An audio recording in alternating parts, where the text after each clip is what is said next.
You came out on a very cold and windy evening, and I'm assuming that you want some warm sense of the Caribbean as we go.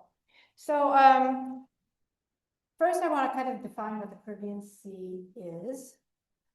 Most people primarily think of the Caribbean as the Greater Antilles, the Leeward Islands, the Windward Islands, and that is kind of the Caribbean. But if we're talking about the entire Caribbean Sea, it encompasses much more. My husband and I spent 7 winters sailing on our boat through the Caribbean, and we're going to kind of take you on that journey as we explore some of the plants. So one of the things that is important to realize is that there are so many different territories, so many different countries, which makes it that there are lots of different languages spoken, there are lots of different currencies. It's incredibly varied. It includes islands, which are pieces of land that are surrounded by water, and keys, which are sandy islands built up on coral reefs. And there's many of them. Oh, I spelled socioeconomic wrong. But the socioeconomic diversity is really incredible. You go from Barbados, which is extremely rich and well off, to a lot of the little teeny islands that are like, especially the Guna in Panama, which they live in grass huts and with a hammock, and that's basically it. So the Caribbean spans more than 1.5 million square acres, and the terrestrial footprint is 88,000 square miles. It's quite a large area, 70 languages spoken. Most of the time we spoke Spanish and English. In Martinique and some of the other countries that were French dominated, they still speak French. Dutch is spoken in Aruba, Bonaire, and Curacao. And then, of course, if you're up in the Greater Antilles, you'll have Haitian Creole. And throughout the whole of the Caribbean islands, they speak Papiamento in the native cultures. One of the things that's really was of interest to me is how diverse the ecosystems are. So we would go from montane cloud forests, and you'll see some pictures of those, to extremely dry forests, to xeric lands, to scrublands. And then, of course, you have all the coastal vegetation as well, including the mangroves and the plants that grow actually on some of the coral reef systems. So there's a fairly high diversity of plants with incredible levels of endemism that as I was doing the research on this, can't possibly be right, but they're talking about 72% of the species, not the plants that existed, but of the species, are endemic to the Caribbean, which is a pretty high percentage. And a lot of the plants are found on only one island. They evolved just because the islands are separated by so much space. A lot of the evolution that occurred allowed species to develop within one island.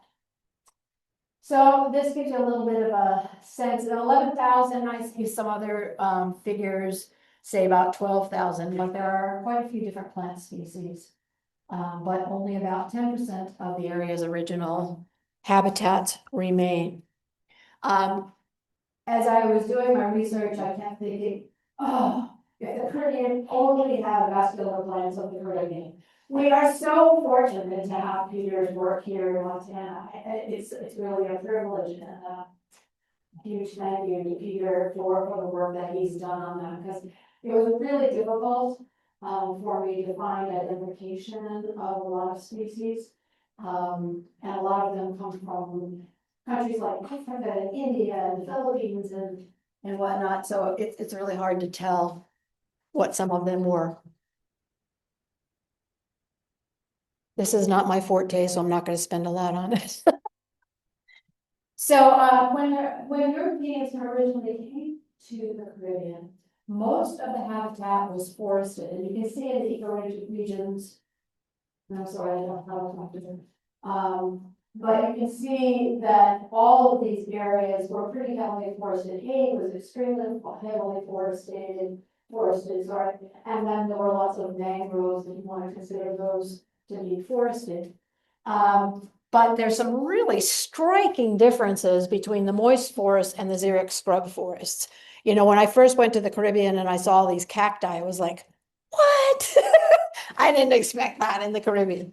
But especially on the windward side, which is the west side of the islands, that's the direction that the wind goes. And so those areas tend to be very dry, very hot. And then the leeward side, they tend to be, no, I got that backwards. The leeward is westward. So the leeward sides are pretty hot and dry, and then the windward sides cooler and moister, and we'll see those. And of course, there's lots of stuff happening to the flora of the Caribbean as well as every place else. Between weather events, drought, invasive species, human activity, and a whole plethora of other things, a lot of the species are, especially the endemic species and a lot of the indigenous species, are in some danger. And one of the things that is really important about the Caribbean is it is a biodiverse hotspot. There's lots of vegetation all clumped together.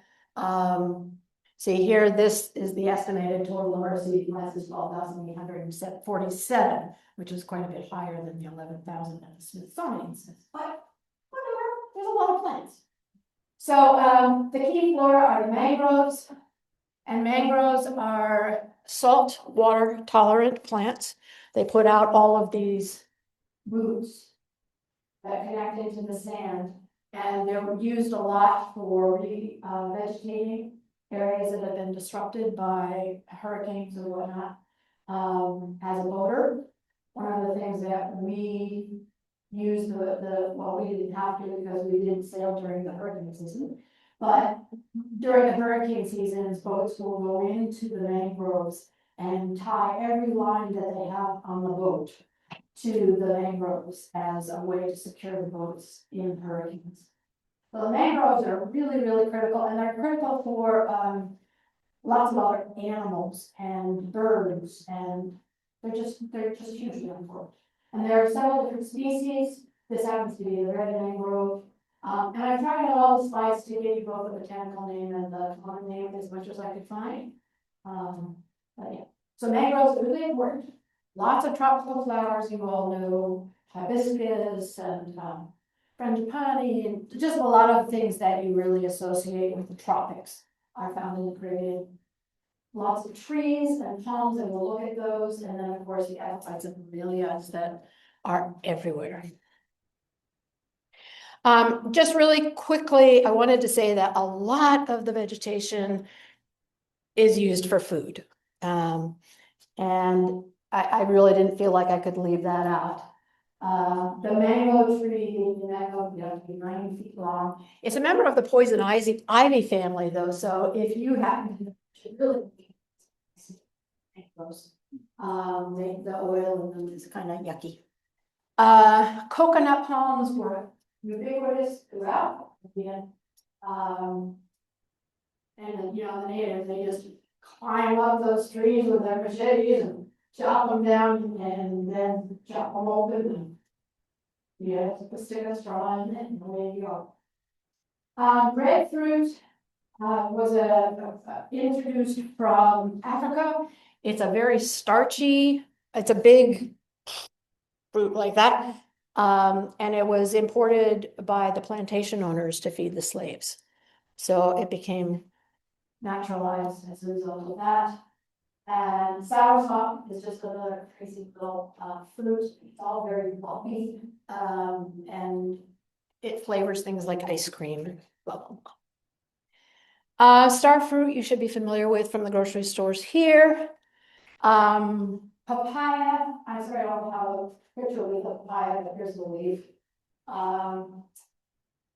Papayas are used No, we're talking about those. Never mind.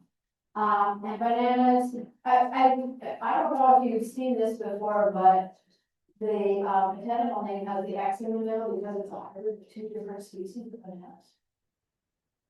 And the bananas do not produce seeds. So they flower once with this great big huge clump of bananas that point upward. And then they're cut down and the suckers come up as the new plants. So they're quite interesting. And we'll drive along, like driving through some of the mountainsides, we see the banana plantations covered with those big blue, like recycling bags. And that's their way of keeping them from getting bugs and problems like stuff. The pineapple is really kind of a curious thing. I didn't realize that it was the fruit is the result of hundreds of flowers. And it's one fruit that then comes up from the plant. And it again just produces one pineapple and it's done. Okay. So lots of fruit. Lots of food, lots of spices. I've got lots of tales to tell about that. This is what a cocoa pod looks like. Cocoa pods are about this big. They turn yellow when they're ripe. And then when you break them open, this is what cocoa seed, cacao seeds. So it's a cocoa plant that makes cocoa, but it's not the same thing as cocoa. Anyway, but the seeds are covered with this gooey, white stuff that they dry off, and you'll see some how they process that. And then the beans are brown. This annatto, you see that sometimes in the supermarket here. It's used a lot for dyes. It's sometimes called a lipstick plant. Yeah, it's very gooey red. It's not really edible. It's mostly used for flavoring and that sort of thing. Okay, so now we get to start. So we started in the British Virgin Islands. Started off and figured out how to sail. We didn't know how to sail. So we started in Tortola, and then we kind of went through these islands. The first year we ended in Virgin Gorda, and then we came down through these other islands. And here again, I was really shocked at how much cacti there were and how lots of cocoa. These are sea grapes. Sea grapes actually produce a little green sort of grape, and one at a time they ripen and become purple, and they're edible. It's not terrible, but they can grow really, really tall, up to 3 feet in diameter. But most of the time, we just saw them along the sandy shorelines. But then, of course, up in the hills, there was a lot of very lush vegetation. I'm going to see if I can turn off that. Nope, I can't. Sorry. And then the turpentine trees, you would see occasionally. They are really easy to spot because they're red with all the peeling bark. It's also called gumbo limbo, and it's used medicinally. And the wood is so light, it's like kind of an odd tree. It grows pretty big, just up in the middle of the forest. Okay, so we're going to go really fast through some of the fruit. So we started in the mountains. We came down through all these different mountains. And where I'm going to pick up now is at St. Vincent and the Grenadines. And some of the reason why I'm skipping all these areas is because I was not expecting to give a presentation in Montana Plant Society. And I was doing lots of pictures of fish and diving and living. So here you have an example of those cloud forests, the mountainous, wonderfully verdant forests and the hillsides. And all of that comes like right down to the water. Okay, so the Christmas palm has all these red, kind of little seeds actually that are growing on it. And so they're green and red almost all year long. They drop all their seeds and make a big mess, but they're very pretty. Sometimes when challenge on the flower is huge. It's just amazing. You see so many different colorful, all different colors of bouquet. So this one happens to be sort of pink, but there's other ones that are purple and kind of magenta. Oh, they're just so pretty. And you see them in the darkest places, you know, it's like, it's kind of a dry place, and then all of a sudden, here's this gorgeous bouquet. Castor bean, there's lots and lots of gingers. We'll be seeing more of those. Kind of crazy grass. I'm trying not to spend too much time on some of these things. Okay, so we're getting into some weird things. So gardens, botanical gardens, lots of those. The bougainvillea, you all know, it's ubiquitous throughout the Caribbean. It's used a lot in landscaping. This is a really pretty one, the flamboyant tree. When you see this in the middle of a forest, it's like, whoa, what is that? Really bright scarlet red flowers. It's, I believe, from India. And this crazy thing, they call it monkey's paws, or Columbia alvulata, and it's a vine. And it has these big seed pods that come down from it. You see, we're going to see some other stuff that's really crazy. I say this craziest stuff for you. And then this is trumpet wood, which is a pioneer species. It comes in after disturbance. Found a lot.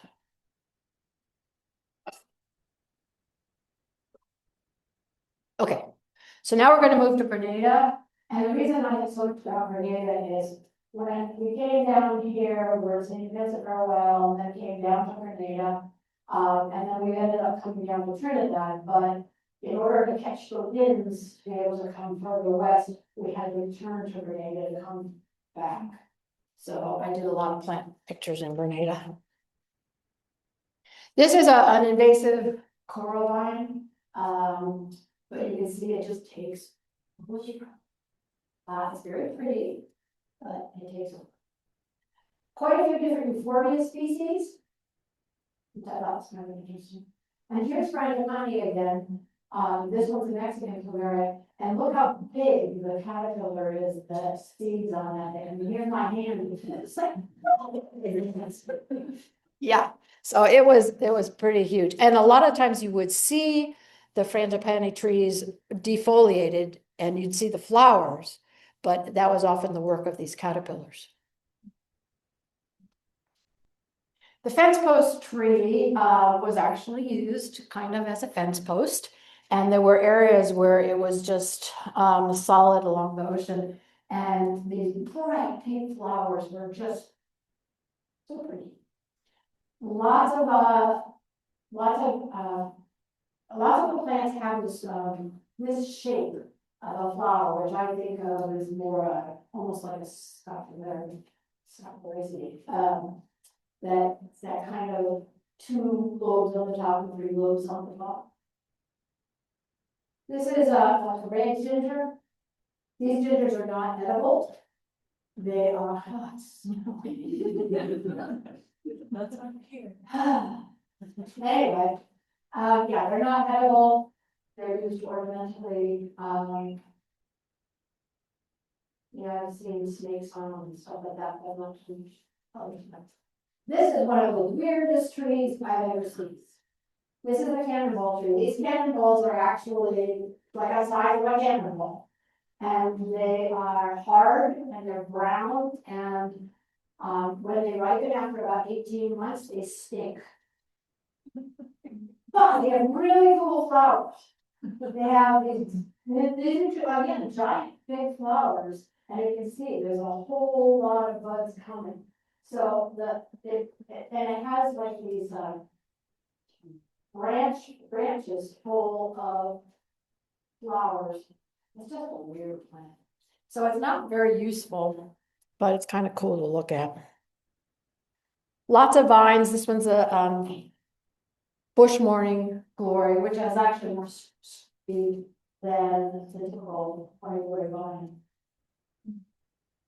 This one, I didn't see very often, but I really like it. These little, the gray seeds are about half an inch in size and are covered with gray velvet. They're just really, and then they have this bright red pods. You can see them up there, and you can kind of see some of the gray seeds inside them. And they use them to make, they use the little seeds and actually the pods too to make jewelry. They're not really useful for much else, but they're really cool. Here's a sea almond. Again, not prolific enough to really be a crop, but it is edible. That's just a picture of it. So like when we come into an area, we park our boat in an anchorage. Then we get in our dinghy and go to town. Okay, here's another bohemia. This one's more magical. And I don't know, this one is really very crazy, kind of a almost heart-shaped pod about this big, with all kinds of knobs and bumps all over it. Oh, and ferns. People who love ferns, you gotta go to the Caribbean. Oh my gosh, they're really beautiful. We're gonna still some of it. This one, I looked at it and said, I don't know what that one is. It's a milkweed. Oh, a little mildweed. It's a milkweed. It's from India. Just as it looks almost like our milkweeds. Lots of waterfalls in Grenada, anthurium. I'm going to just sort of spin through these pretty quick. This is heliconia, which you probably have seen. And that one I thought the Brussels was really interesting because it looked to me like a firecracker instrument. Ah, okay. And this is another heliconia species, but it's called parrot species. This was everywhere. Used a lot in landscaping, real colorful. This beautiful thing is a rainbow of eucalyptus. Yeah, isn't that incredible? The colors of it are just gorgeous. What is going on up there? It's like that snow. Okay. And then we got a torch ginger. Okay. So this is Jamaican sorrel. This is used at Christmas time to make the flowers are boiled down, and they add rum, sugar, and cinnamon and ginger to it, and make a Christmas drink out of it. And taro is used as a starch food. You'll see the tubers are used for food. Another one of the many palms. Now this is how they process coal. So they dry it out, they laid it all out on these things, and then they walk all over it to kind of crack off the white film on the seeds. So depending on where you get your cocoa, somebody's gonna walk on it. Okay, Bequia is another little island right near Grenada. Okay, so do you know what this one is? That's a banana. That's what the leaves of a banana look like. They're kind of square at the bottom and all cut. That's the bananas. And the fruit bottom is again kind of ubiquitous all over the Caribbean. It's so colorful, it's really easy to grow, used a lot in landscaping, and they have sea grapes. Much bigger version. Hibiscus everywhere. You wouldn't believe the colors, the shapes. There are something like 5,000, am I right? Cultivars. They're just, oh, and then this is the weirdest thing I ever saw. This is a sausage tree. It's from Africa. It's totally useless. But it is interesting looking. These long sausages, and this is my husband's hands. You know, he's got big hands. So these things are like this big. And they're hard, and you can't do anything with them. But they look sort of sausage tree. Okay, so now we're headed down to Trinidad. And Trinidad is all about food. I don't know if you've ever been to Trinidad. How many people have been to the Caribbean? A few, a few. Okay. So lots of different foods. You eat well when you're down there. Alamanda is everywhere. This is an African mahogany. There aren't very many of them left in really parks. A couple more little pretty flowers. Now here's our papaya. Now the papaya is used medicinally quite a bit in the Caribbean. That if you eat the seeds raw like that, if you have a stomach ache or stomach ailment, the seeds are really good for you. And of course, they are sweet and juicy as can be. This is one of my favorite flowers, the Pine Barbados. It is a native species. It's quite tall. The flowers almost all year long. And I bet you can't get what I think you put the common name on here. You have to guess what the common name is. Hot lips. Yeah, isn't that crazy looking? Anyway. So, and then nutmeg. I had a friend down in Trinidad who was very into medicinal plants. And he found out that I was kind of interested in plants. He said, well, let's go. I'm going to go collect some nutmeg. So we drove for a while, went up into the mountains, and then hiked for a while up the mountains to there was this ginormous tree. And underneath it were thousands of seedlings. But amongst all the seedlings were all these little nutmeg pods. And so the nutmeg is this yellow, you see these yellow pods, and they split open when they're ripe. Inside, there's all this red oil that's around the seed. You know what that is? Mace. It dries brown and they grind that up, and that's mace. And then you have the nutmeg in the center, which you then grind. It was a very fun outing. Anyway. This is my friend Jesse, and he took us for an excursion to taste some of the different foods in Trinidad. And he saw this thing in one of the stands, and he said, oh, stop. Oh, this is so cool, this is so cool. And so he went and picked up this great big thing, and he had the guy in the shop or the stand saw it off. So inside it looks like rice.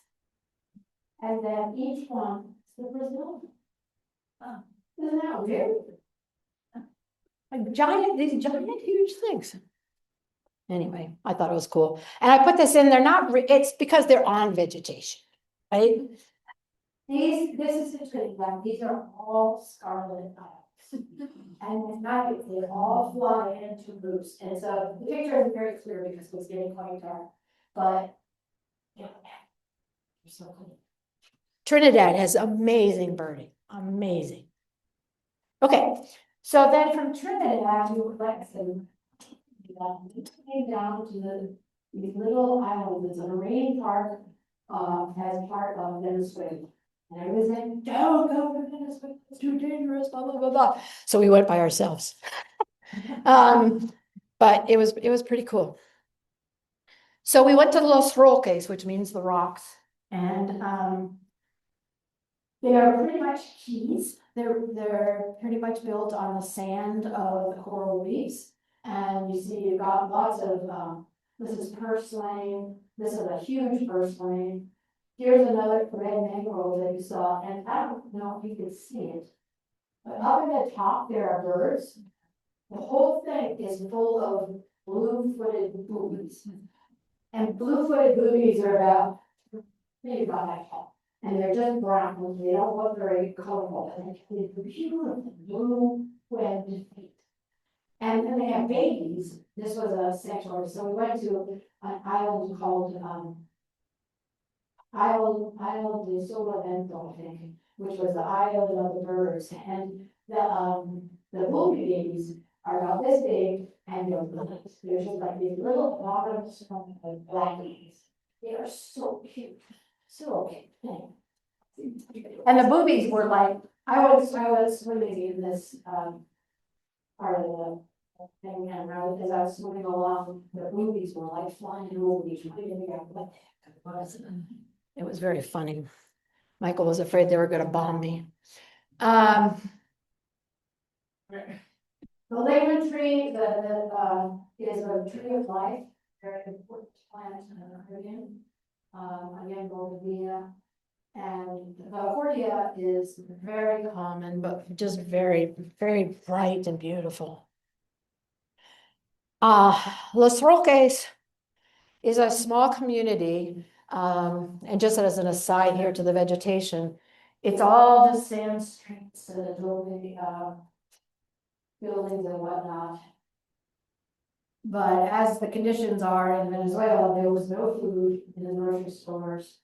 There was gasoline or diesel that was available to be bought because there was a Coast Guard facility there, but there weren't any Coast Guard boats there. And so whatever we gave them for the diesel, they would take. And it was just, it was hard because it was just so poor. Anyway, but the people were wonderful. People were wonderful. So very sandy, very rocky. This is a sand mat. This I just wanted to show you how big the mangroves are. On the other side of this mangrove forest were breakers about 6 feet high. It was the edge of the coral reef, and the noise was amazing. And the breakers were coming over here, and the mangroves were really just a protection on the edge of the. And this was kind of crazy. These were a bunch of kite surfers from Slovakia. And they just, there was raining and being rusty, and so they just stood there and got drunk. Sugar date palms, again, this is still just on the old sand. And it's just amazing how many different species grow in sand. Okay, so from Venezuela, we came over to Bonaire, spent a long time diving in Bonaire, and Curacao and Aruba. These are the Dutch islands. Again, fairly deserty. Curacao was quite deserty, and oh yeah, the desert rose. This one's really interesting Indian biome. You know, I try not to spend much time. Just kind of here's some visuals here. This is not edible, but it's kind of interesting. Lots of ruins. Again, euphorbia. I didn't realize this picture was in here. Many spreader boat.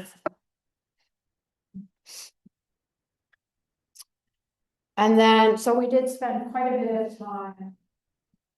We had some delicious sailing around. Yeah.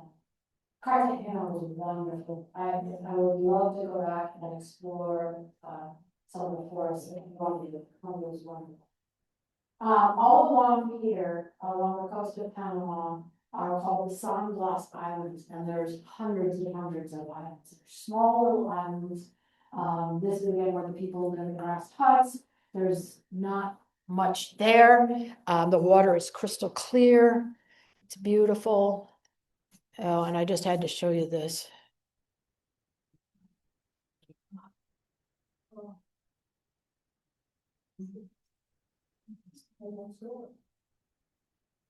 There is sound, but I don't have it. So it's just this was the trails of ants, and they were cutting up the vegetation and carrying it to their nests. It was really quite something to see. Anyway. And then these grass huts are pretty typical of the lodging for tourists.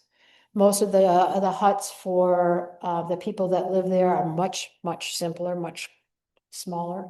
Again, coconut palms everywhere, lots of seagrass, and you can see the waves crashing in on here. Here's an Indian mango. And I only have two little slides from San Andreas and Providencia, and I'll show you in a moment where they are on the map. They are actually part of Colombia, but they're along the coast of Nicaragua, where we're trying not to go. And just but a lot of the plants have these long pods. Almost all of the plants have these long green pods, seed pods, very common feature. Okay, so here's Providencia and San Andres. And so even though Colombia is over here, they still own these two islands. Beautiful, beautiful places. And then we rounded up over here trying to avoid Nicaragua, which was extremely dangerous and had some interesting interactions there. And then went to Honduras, to Roatan. We actually spent a lot of time in Roatan. It was cool. But then anyway, we spent 2 winters in Guatemala, and what happened, we went 22 miles inland up a river that was surrounded by steep cliffs, hundreds of feet tall, just covered with jungle vegetation. It was like magical. And so we were sailing up this river and seeing all these birds and whatever. Anyway, but it was far enough inland that we were out of danger of hurricanes. And Guatemala, I spent a lot of time in Guatemala and really just loved the vegetation. This spider lily was everywhere. And so we're on a river, so this is fresh water. Okay. So along the docks and whatnot were all of these beautiful spider lilies growing in the water. Very pretty. This hibiscus is sometimes called Japanese hibiscus. But one of the telling features of hibiscus is this kind of combined stamen style with the stamens alongside. It has a bottle brush. Yeah, that's a really typical thing. But I love the way they just sort of hang out. Again, then one tree, and then this is an orchid, and I sent an orchid. Lots and lots and lots of orchids in Guatemala. This ginger was real. I just thought it was really beautiful. It spiraled around, and so you can see all these spiral plants everywhere. This was just because it was so weird. It was American spells. I don't know. And then Ixora is a typical landscaping plant everywhere. So lots of color, it blooms all year long. Ah, yeah, Starabella. I didn't see too many of those, but that was kind of cool. This is a tree in the marina where we were staying. And I don't know if you can tell, but these are all orchids all over it. And these are the old flower stems. Unfortunately, when we were there at the time, it was really limited. One flower. Here's another picture just of all the orchids. And then we've got an answer orchid here. They did bloom. Lots and lots of birds. It's just so cool to see them in the wild. So many of the plants are what we know as house plants. You know, they're just tropical plants. And to see them really growing in the wild was amazing. Walking iris. Again, the Philippines. This Puro was really one I loved. I had it painted about 10 times because this flower is about this big. It's huge, and they grow on the trees, and they last about 1 day and then they drop off. They call it prohibition tree. But it's just huge. And then the Monjaro cardigan was again in freshwater boats.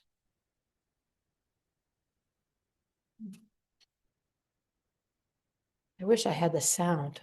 I don't know how to make it work. But part of the vegetation is all the creatures that live in the vegetation. What's really fun is when you hear, I think these were howler, oh, maybe these are spider monkeys, but the howler monkeys, do you know what howler monkeys are? Oh, they have these really deep, low, loud screaming voices. This was a very typical boat in our Guinea. You go down to the grocery store, you have to go through these different canals in amongst the mangroves and stuff. And then you get up here, and then I do the grocery store, and you just go up to the dock and put it in there. And go to the grocery store, get your food, and bring it back out to the meat and more alone. This feather scale is a really cool plant. These leaves are huge. And then this is what the roots look like.